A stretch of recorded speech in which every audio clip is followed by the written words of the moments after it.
it's Lon Seibin, and it's time for your weekly wrap-up. And I didn't build a studio here. In fact, I am virtual. We got the new Tricaster installed, and it can do some really cool stuff like this zoom thing here. Isn't this wild?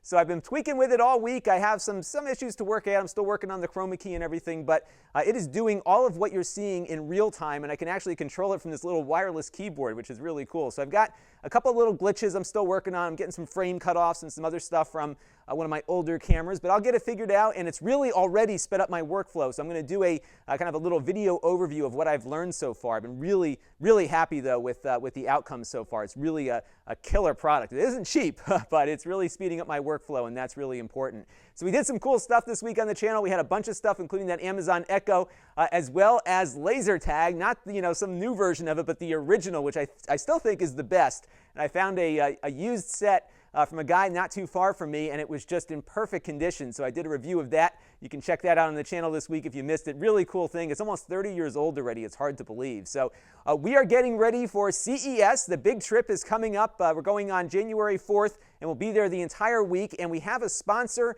Axcelle. They're a maker of very inexpensive tablets for both Android and soon Windows. And we're going to be talking to them about some of the new products that they have out on the horizon. And I've been talking with them a little bit, obviously, because they're now going to be our sponsor for the entire CES week. And they're a decent company, and it's nice that you can buy cheap stuff and yet have a company behind it if something goes wrong.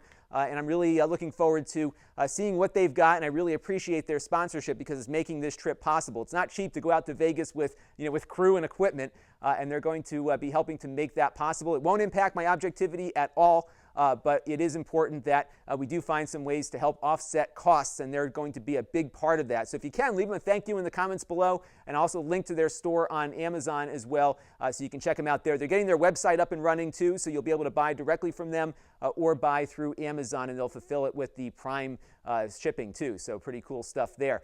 This week it's a lot of odds and ends. I got a bunch of stuff on my to-do list that all the really cool stuff kept knocking off the list. So we'll get some of those things done, like a fitness tracker and a couple of other things. And if there are cool items that come in the interim, those always get bumped up in priority. So don't worry, we'll have some neat stuff to take a look at. If you want to help the channel, you can, because I do buy a lot of the stuff that I review on the channel and then resell it, and I lose money on that transaction. So I have two mechanisms. You can go to Patreon, Lon.TV/Patreon, and you can make a monthly contribution to the channel. And I also have something over at fan funding for YouTube at Lon.TV, and you can click on that little button there and make a one-time contribution. So if I helped you out or something and you want to send a thank you, that's the best way, because it really helps offset my losses on a lot of the things that I buy, review, and then resell. And if you do contribute through the fan funding, let me know, because it doesn't tell me who does it. So I'd love to send a thank you over to you for doing so on the next weekly wrap-up. So that's going to do it for this week. We've got a lot of cool stuff on the horizon. Very excited about the CES trip. Really enjoying trying to get this Tricaster working, but I can tell you already it's been speeding up my workflow quite a bit. So lots to look forward to. Please keep in touch and let me know what I should be doing or should not be doing. And don't forget, I've got an email newsletter and a Facebook page and a whole bunch of other stuff linked below, so we can keep that conversation going. This is Lon Seibin. Thanks for watching.